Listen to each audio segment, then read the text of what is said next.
Doctor Padma ग्युरमेद, एक वैद्य ज्यांनी पुनरुज्जीवित केला एक लुप्त होत चाललेला वारसा. हिमालयातील शांततेत 2500 वर्ष जुनी एक उपचार परंपरा लोप पावत होती. सोवा रिग्पा, नाडी तपासून आजाराचं निदान करणं, दुर्मिळ औषधी वनस्पतींनी उपचार करणं. डॉक्टर पद्मा ग्युरमेद यांचा असा विश्वास होता की काही परंपरांचं जतन करणं अत्यंत महत्वाचं आहे.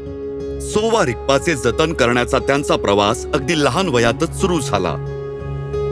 ते अनेकदा आपल्या वडिलांना औषधे तयार करताना आणि लोकांवर उपचार करताना पाहत असत. त्यांनी सोवा रिग्पाला निवडलं नाही, सोवा रिग्पाने त्यांना निवडलं.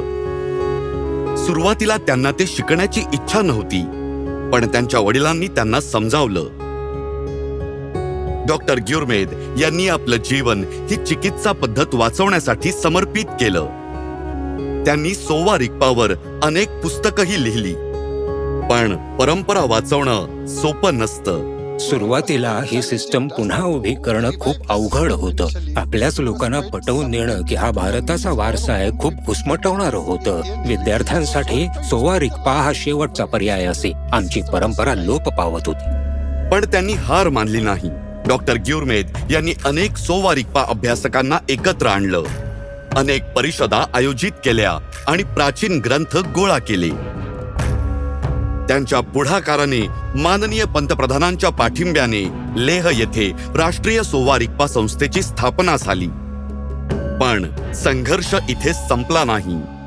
2014 मध्ये मला भारतातील चीनी दूतावासाकडून एक प्रेस रिलीज मिळालं, ज्यात असं म्हटलं होतं की ते या वैद्यकीय पद्धतीची युनेस्कोकडे सांस्कृतिक वारसा म्हणून नोंदणी करतील.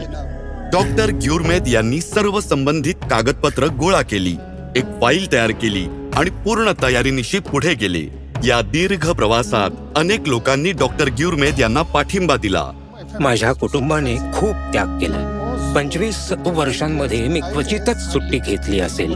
जेव्हा माझे वडील निरोगी होते तेव्हा ते मला म्हणायचे, मेडिसिन बुद्ध तुझ्या सोबत आहे. जर तू चांगलं काम केलंस तर एक दिवस तुला नक्कीच यश मिळेल. आज एक नवीन पिढी या प्राचीन ज्ञानाकडे परत येत आहे. डॉक्टर ग्युरमेद यांच्या अथक प्रयत्नांमुळे सोवा रिग्पा केवळ टिकूनच राहिलं नाही, तर त्याला एक नवीन जीवनदान मिळालं. एका वैद्याच्या मुलापासून ते भारतातील सोवा रिग्पा सूत्रधारापर्यंतचा प्रवास खरोखरच प्रेरणादायी आहे. डॉक्टर पद्मा ग्युरमेद, पद्मश्री 2026. कोटी कोटी नमस्कार.